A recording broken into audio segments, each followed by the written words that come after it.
नमस्कार दोस्तों, आप लोग का एक बार फिर से स्वागत है हमारे इस चैनल अर्बन स्टडी लाइफ में। दोस्तों आज हम आप लोग के लिए लेकर आए हैं 30 VVI ऑब्जेक्टिव क्वेश्चन पेपर जो आपके पॉलिटेक्निक एंट्रेंस एग्जाम के लिए काफ़ी ही महत्वपूर्ण है। तो चलिए दोस्तों वीडियो को शुरू करते हैं। तो पहला प्रश्न है आपका, कमनीदार घड़ी में संचित ऊर्जा होती है। जो कमनीदार घड़ी होती है उसमें संचित जो ऊर्जा होती है वो किस रूप में होती है। ए में गतिज ऊर्जा, बी में रासायनिक ऊर्जा, सी में स्थितिज ऊर्जा, डी में परमाणु ऊर्जा। तो दोस्तों कमनीदार घड़ी में जो संचित ऊर्जा होती है वो स्थितिज ऊर्जा के रूप में होती है, यानी सी ऑप्शन मेरा सही हो जाएगा। चलिए दूसरा प्रश्न की ओर चलते हैं।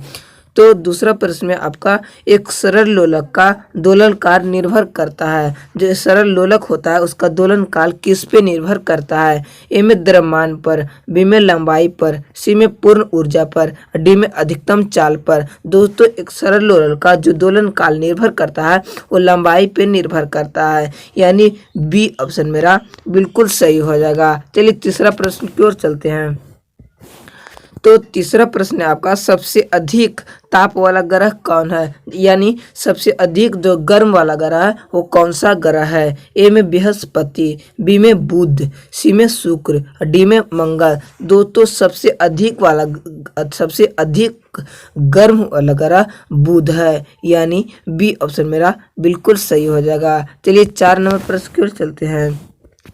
तो 4 में आपका ऊष्मा का एसआई मात्रक क्या होता है। ऊष्मा का एसआई मात्रक पूछ रहा है दोस्तों। तो ऊष्मा का एसआई मात्रक क्या होता है, तो जूल होता है, यानी ए ऑप्शन मेरा बिल्कुल सही हो जाएगा। दोस्तों अगर हमारे इस चैनल को आप सब्सक्राइब नहीं किए तो चैनल को सब्सक्राइब कर ले और बेल आइकन को दबाना ना भूले। चलिए 5वां प्रश्न की ओर चलते हैं।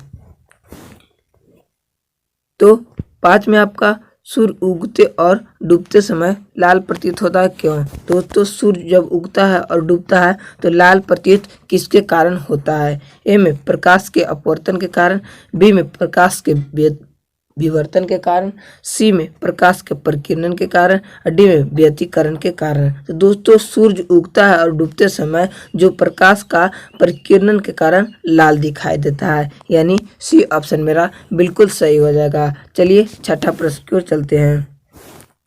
तो 6ठा में आपका, गतिज घर्षण बल चरम घर्षण बल से होता है। जो गतिज घर्षण बल और चरम घर्षण बल से क्या होता है। ए में बड़ा होता है, बी में छोटा होता है, सी में बराबर होता है और डी में बड़ा और छोटा दोनों होता है। तो गतिज घर्षण बल चरम घर्षण बल से छोटा होता है, यानी बी ऑप्शन मेरा बिल्कुल सही हो जाएगा। चलिए 7वां प्रश्न की ओर चलते हैं।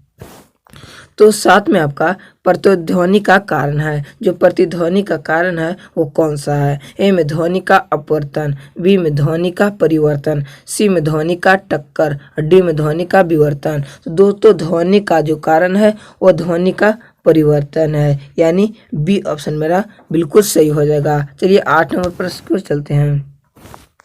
तो 8 में आपका, ध्वनि तरंग का वेग सबसे अधिक होता है। जो ध्वनि तरंग का वेग होता है वो सबसे अधिक किस माध्यम में होता है। ए में ठोस में, बी में द्रव में, सी में गैस में और डी में निर्वात में। तो ध्वनि तरंग का वेग सबसे अधिक ठोस में होता है, यानी ए ऑप्शन मेरा बिल्कुल सही हो जाएगा। चलिए 9 नंबर प्रश्न की ओर चलते हैं। तो 9 में आपका, खड़िया का रासायनिक नाम क्या है। जो खड़िया होता है उसका रासायनिक नाम क्या है। ए में कैल्शियम बाइकार्बोनेट, बी में कैल्शियम ऑक्साइड, सी में कैल्शियम सल्फेट, डी में कैल्शियम नाइट्रेट। तो खड़िया का जो रासायनिक नाम है वो कैल्शियम नाइट्रेट है, यानी डी ऑप्शन मेरा सही हो जाएगा। चलिए 10 नंबर प्रश्न की ओर चलते हैं। तो 10 में आपका, एक हाइड्रोजन परमाणु में उपस्थित मूल कण है। जो हमारा हाइड्रोजन परमाणु है उसमें उपस्थित मूल कण कौन सा है। ए में इलेक्ट्रॉन, बी में प्रोटॉन, सी में न्यूट्रॉन और डी में सभी। दोस्तों जो हमारा हाइड्रोजन के परमाणु में उपस्थित मूल कण है वो न्यूट्रॉन है, यानी सी ऑप्शन मेरा बिल्कुल सही हो जाएगा। चलिए 11 नंबर प्रश्न की ओर चलते हैं।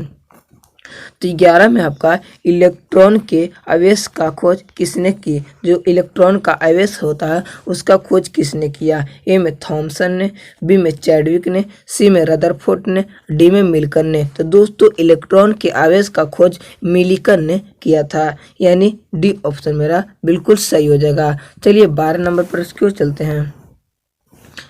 तो 12 में आपका वह कण जो न्यूक्लियन को बांधे रखता है, वह कण जो न्यूक्लियन को बांधे रखता है, ये उसका नाम क्या है? दोस्तों ए में इलेक्ट्रॉन, बी में प्रोटॉन, सी में न्यूक्लियस, डी में मेसन। दोस्तों वह कण जो न्यूक्लियन को बांधे रखता है उसका नाम क्या है? जो न्यूक्लियन को जो बांधे रखता है दोस्तों वो प्रोटॉन है। तो दोस्तों पूछ रहा है क्या? वह कण जो न्यूक्लियन को बांधे रखता है वो क्या है? प्रोटॉन है, यानी बी ऑप्शन मेरा बिल्कुल सही हो जाएगा। चलिए 13 नंबर पर इसकी ओर चलते हैं।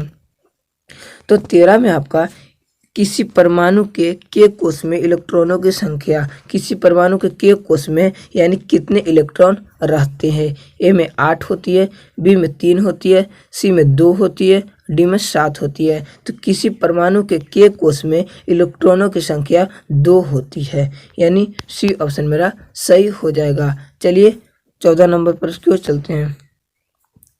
तो 14 में आपका प्राकृतिक गैस का मुख्य घटक क्या है? जो हमारा प्राकृतिक गैस है उसका मुख्य घटक क्या है? ए में मीथेन, बी में इथेन, सी में ब्यूटेन, डी में ब्यूटाइन। दोस्तों प्राकृतिक गैस का मुख्य घटक मीथेन है, यानी ये ऑप्शन मेरा बिल्कुल सही हो जाएगा। चलिए 15 नंबर पर क्यों चलते हैं। तो 15 में आपका क्वांटम सिद्धांत किसने दिया? जो क्वांटम सिद्धांत होता है वो किसने दिया? ए में कूलाम ने, बी में मैक्स प्लांक ने, सी में रदरफोर्ड ने, डी में मैक्सवेल ने। तो दोस्तों क्वांटम जो सिद्धांत होता है वो मैक्स प्लांक ने दिया, यानी बी ऑप्शन मेरा बिल्कुल सही हो जाएगा। चलिए 16 नंबर पर क्यों चलते हैं। तो 16 में आपका संवेग परिवर्तन की दर को कहते हैं। जो हमारा संवेग परिवर्तन होता है उसकी दर को क्या कहते हैं? ए में बल, बी में आयतन, सी में ऊर्जा, डी में किलोवाट। दोस्तों संवेग परिवर्तन के दर को बल कहते हैं, यानी ये ऑप्शन मेरा बिल्कुल सही हो जाएगा। चलिए 17 नंबर पर क्यों चलते हैं।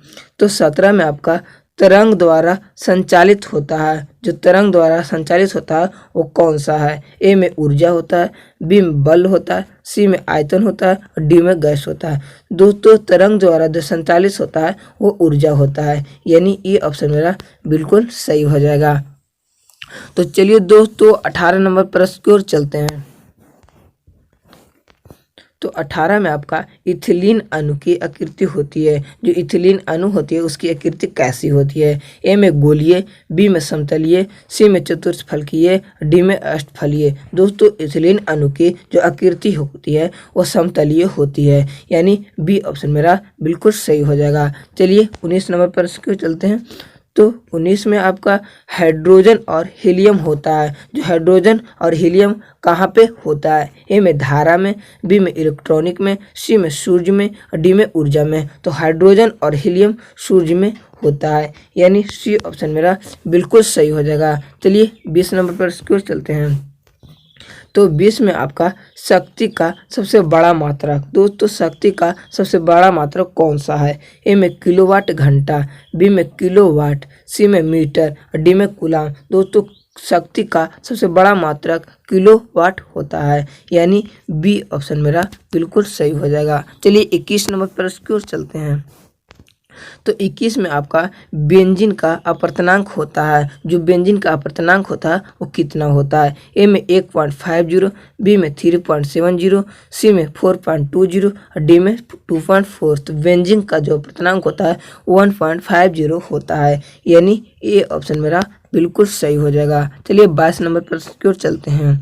तो 22 में आपका गैस का दाब मापने वाला यंत्र। जो गैस का दाब मापने वाला यंत्र है वो कौन सा है? ए में ऑडियोमीटर, बी में बैरोमीटर, सी में मैनोमीटर, डी में कोई नहीं। दोस्तों गैस का दाब मापने वाला जो यंत्र होता है वह मैनोमीटर होता है, यानी सी ऑप्शन मेरा बिल्कुल सही हो जाएगा।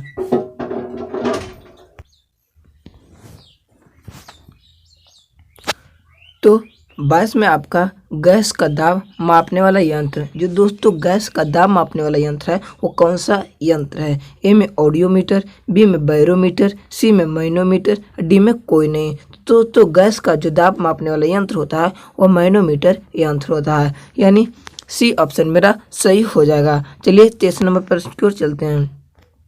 तो 23 में आपका पृथ्वी का एकमात्र उपग्रह कौन है? दोस्तों पृथ्वी का एकमात्र उपग्रह कौन सा है? ए में सूर्य, बी में चंद्रमा, सी में बुध और डी में शुक्र। तो पृथ्वी का जो एकमात्र उपग्रह है वो चंद्रमा है, यानी बी ऑप्शन मेरा बिल्कुल सही हो जाएगा। चलिए 24 नंबर पर इसकी ओर चलते हैं।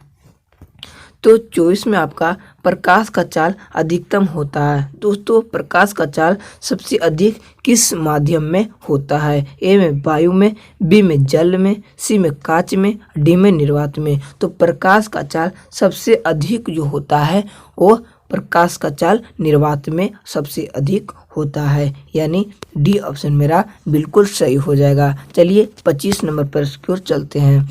तो 25 में आपका पीले रंग का पूरक रंग है। जो हमारा पीला रंग है उसका पूरक रंग कौन सा है? ए में लाल, बी में नीला, सी में पीला और डी में हरा। तो दोस्तों पीला जो रंग है उसका पूरक रंग नीला होता है, यानी बी ऑप्शन मेरा बिल्कुल सही हो जाएगा। चलिए 26 नंबर पर इसकी ओर चलते हैं।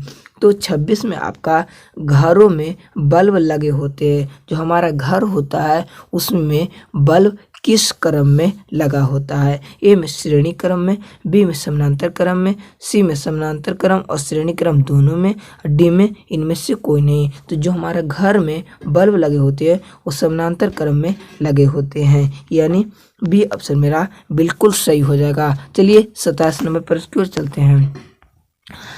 तो 27 में आपका अनवीकरणीय ऊर्जा का स्रोत है। जो अनवीकरणीय ऊर्जा का स्रोत है वो कौन सा है? ए में पेट्रोल, बी में कार्बन, सी में कैल्शियम, डी में कोयला। तो दोस्तों अनवीकरणीय ऊर्जा का जो स्रोत है वो कोयला है, यानी डी ऑप्शन मेरा बिल्कुल सही हो जाएगा। चलिए 28 नंबर पर इसकी ओर चलते हैं। 28 में आपका आतिशबाजी में नीला रंग किसके कारण होता है? ए में ऑक्साइड के कारण, बी में नीला रंग के कारण, सी में कॉपर के कारण और डी में तांबा के कारण। तो दोस्तों आतिशबाजी में नीला रंग कॉपर के कारण होता है, यानी सी ऑप्शन मेरा बिल्कुल सही हो जाएगा। चलिए 29 नंबर पर इसकी ओर चलते हैं।